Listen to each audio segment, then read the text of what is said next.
Hello and welcome back to Bharti coaching classes. Dear student, आज हम पढ़ेंगे क्लास 8 का भूगोल चैप्टर नंबर 4 कृषि पार्ट 2। अभ्यास के क्वेश्चन आंसर को डिस्कस करेंगे। ओके, पहले के पार्ट में हमने पहले के कुछ प्रश्नों के उत्तर को देखा था। आज हम प्रश्न 4 से प्रश्न और उत्तर को देखेंगे। ओके, प्रश्न 4 में लघु उत्तरीय प्रश्न। ओके, जिसका फर्स्ट है कृषि से आप क्या समझते हैं। ओके, प्रश्न है कृषि से आप क्या समझते हैं। इसका उत्तर है विभिन्न प्रकार के फसलों जैसे गेहूं, चना, चावल, कपास तथा गन्ना आदि को भूमि पर उगाने की क्रिया को कृषि कहा जाता है। कई अन्य क्रियाकलाप जैसे पशु पालन, मुर्गी पालन तथा मत्स्य पालन इत्यादि भी कृषि के अंतर्गत आते हैं। ओके, यानी जो भी हम उत्पादन के लिए काम करते हैं, कुछ उगाने के लिए काम करते हैं इस भूमि पर, जिस भी क्रिया को, उस क्रिया को ही हम क्या बोलेंगे, कृषि बोलेंगे। ओके, आगे बढ़ते हैं नेक्स्ट प्रश्न की ओर। अगला है भारत में गहन निर्वाह कृषि क्यों प्रचलित है। ओके, इसका उत्तर है भारत एक सघन आबादी का क्षेत्र है या देश है। ओके, यहाँ कृषि जोतों का आकार भी काफ़ी छोटा है।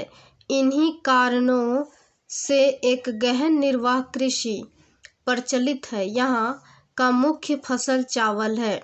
गेहूं, मक्का, तिलहन, दलहन भी अन्य फसलें हैं।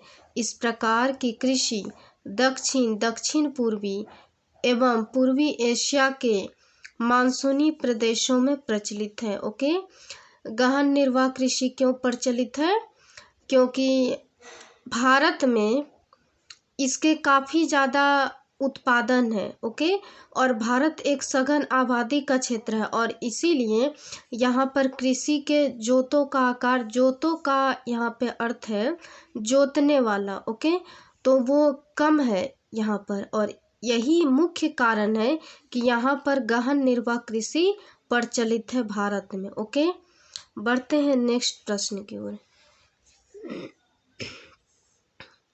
अगला है जीवन निर्वाह कृषि और वाणिज्यिक कृषि में अंतर स्पष्ट करें। उत्तर है जीवन निर्वाह कृषि का अर्थ है केवल अपनी जीविका चलाने के लिए कृषि करना। जैसे कोई किसान अपने खेत में फसल उगाता है तो वह उस फसल का उपयोग अपने दैनिक जीवन को चलाने के लिए करता है। अतः इसी प्रकार के कृषि को हम क्या बोलेंगे, जीवन निर्वाह कृषि। जीवन निर्वाह कृषि का शब्दों का ही अर्थ पता चलता है कि वैसा कृषि जिसको करने के बाद वह व्यक्ति, जो भी है, किसान हो या कोई भी व्यक्ति अगर करता है, उस कृषि को करने के लिए वह अपने दैनिक जीवन को चलाने के लिए करता है। अतः इस प्रकार के ही कृषि को हम जीवन निर्वाह कृषि कहेंगे। ओके, वाणिज्यिक कृषि का अर्थ है कृषि का उपयोग अपने वाणिज्य, अपने व्यापार अथवा या लाभ के लिए करना। जी हाँ, वाणिज्य का ही अर्थों से पता चलता है कि व्यापार के लिए, अपने लाभ के लिए करना। ओके, बढ़ते हैं नेक्स्ट प्रश्न की ओर। अगला है किस प्रकार की कृषि में फसल का उत्पादन बाजार में बेचने के लिए किया जाता है। इसका उत्तर है वाणिज्यिक कृषि। अभी हमने पहले ही डिस्कस किया कि वाणिज्यिक कृषि से ही हम व्यापार और अपने लाभ के लिए करते हैं। ओके, और इसी प्रश्न का उत्तर है कि जिस उत्पादन का प्रयोग हम बाजार में बेचने के लिए करते हैं कृषि में, वैसे ही कृषि को वाणिज्यिक कृषि कहा जाता है। ओके डियर स्टूडेंट, आप एक बार इसे अच्छे से अपने कॉपी में नोट कर लें।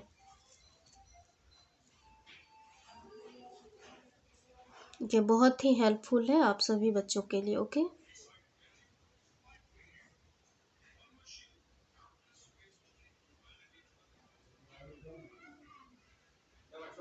बढ़ते हैं नेक्स्ट प्रश्न की ओर। ओके,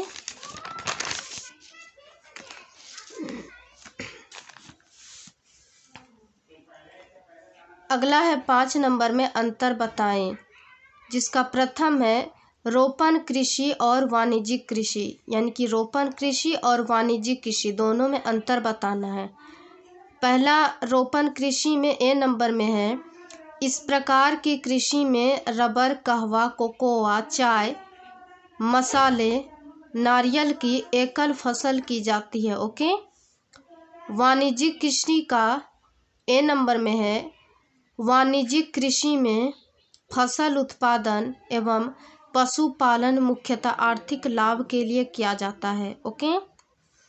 रोपण कृषि का उदाहरण है रबर, मसाले, नारियल इत्यादि। वाणिज्यिक कृषि का उदाहरण है गन्ना, गेहूं, मक्का इत्यादि। ओके। आप इस अंतर को अच्छे से स्पष्ट कर लें। ओके, और अपने कॉपी में नोट कर लें डियर स्टूडेंट।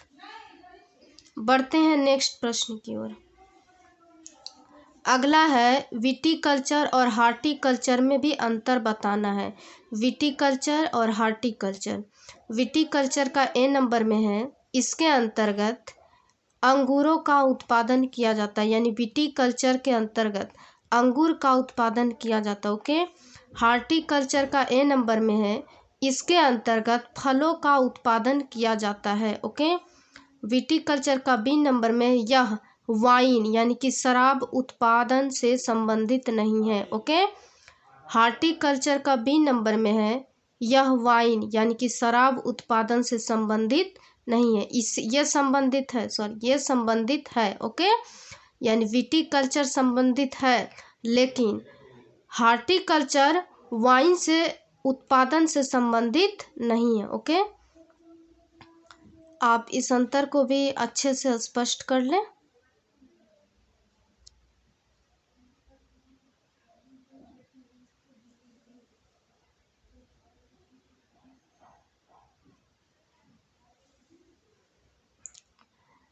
ये दोनों वर्ड बहुत ही इम्पोर्टेंट वर्ड है, इसमें आपको अर्थ भी पूछ सकता है। ओके।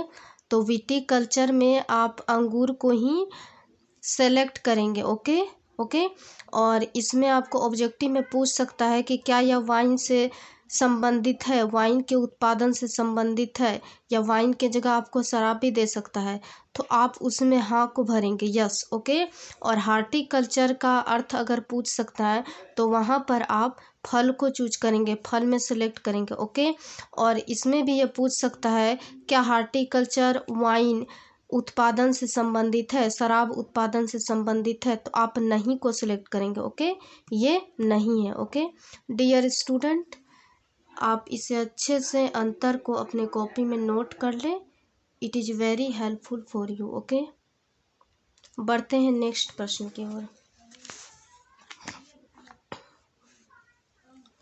अगला है आपका नंबर 6 में कारण बताना है। ओके। कारण प्रथम है रोपण कृषि एक प्रकार का वाणिज्यिक कृषि है, इसका कारण बताना है। तो उत्तर है वाणिज्यिक कृषि में फसल उत्पादन एवं पशुपालन मुख्यतः आर्थिक लाभ के लिए किया जाता है। अतः रोपण कृषि के अंतर्गत रबर, कहवा, मसाले, नारियल की एकल फसल उगाई जाती है तथा इस सभी फसल उत्पाद को बेचकर आर्थिक लाभ कमाया जा सकता है। इस प्रकार हम कह सकते हैं कि रोपण कृषि एक प्रकार का वाणिज्यिक कृषि है। जी हाँ, हम पहले से ही ये बात जानते हैं कि वाणिज्यिक कृषि के अंतर्गत हम किसी भी फसल उत्पादन को या पशुपालन को करते हैं तो वह आर्थिक लाभ से संबंधित है। यानी कि कोई अगर उत्पादन कर रहे फसल उत्पादन, तो हम उसको बाजार में बेच करके अपने आर्थिक लाभ कमा सकते हैं। ठीक है। तो रोपण कृषि भी इन्हीं वाणिज्यिक कृषि के अंतर्गत आते हैं, और यही कारण है कि हम कह सकते हैं कि रोपण कृषि एक प्रकार का वाणिज्यिक कृषि है। ओके। आप इसे अच्छे से नोट कर लें अपने कॉपी में। बढ़ते हैं नेक्स्ट प्रश्न की ओर। अगला और लास्ट प्रश्न है आपका, पटसन को सुनहरा रेशा क्यों कहा जाता है? इसका उत्तर है सुनहरा रेशा पटसन को कहा जाता है। पटसन एक द्विबीजपत्री रेशेदार पौधा है। इसका तना पतला और बेलनाकार होता है। इसके तने से पत्तियां अलग कर पानी में गट्ठर बांधकर सड़ने के लिए डाल दिया जाता है। इसके बाद रेशे को पौधों से अलग किया जाता है, अतः इसके रेशे बोरे, दरी, तंबू, तिरपाल, टाट, रस्सियाँ, निम्न कोटि के कपड़े तथा कागज बनाने के काम में आते हैं। जी हाँ, पटसन को सुनहरा रेशा क्यों कहा जाता है? क्योंकि यह सबसे पहला इसका रीजन बताया गया है, द्विबीजपत्री रेशेदार पौधा होता है। ओके, तो आपके ऑब्जेक्टिव सवाल में पूछा जा सकता है कि पटसन किस प्रकार का पौधा है, तो आप द्विबीजपत्री रेशा में सेलेक्ट करेंगे। ओके, और इसमें बताया गया इसका तना पतला और बेलनाकार होता है। ओके, इसके तने से पत्तियां को अलग करके गट्ठर बांधकर सड़ने के लिए डाल दिया जाता है, और यही कारण है कि सड़ने के बाद इसका रेशा वाला भाग को पौधा से अलग कर दिया जाता है और उसी का प्यूरिफाई करके बना बहुत सारे सामान का निर्माण किया जाता है, जिसमें बोरा है, दरी है, तंबू है, तिरपाल है, टाट है, रस्सी है। ये सभी ऐसे चीज है जिनका उत्पादन पटसन से किया जाता है। ओके, पटसन से, ओके, पटसन से ही उसका प्यूरिफिकेशन करके उसको निकाल करके निम्न तरह के सामानों का उत्पादन किया जाता है, यानी कि बनाया जाता है। आप इसे भी अच्छे से नोट कर लें अपनी कॉपी में। ओके, ये बहुत ही इम्पोर्टेंट क्वेश्चन आंसर है, या आपके ऑब्जेक्टिव में पूछ सकता है। तो पहले आप सब्जेक्टिव को तैयार करेंगे, तभी आपका ऑब्जेक्टिव बहुत ही मजबूत बनेगा। Okay,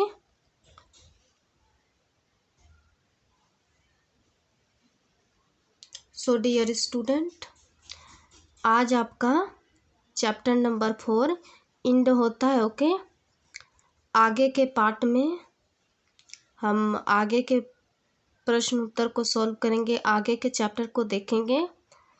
and have you any question और doubt, please write in comment section, I will reply you. Okay, and dear student, if you like this video, please do share and subscribe our channel and press like button. Thanks.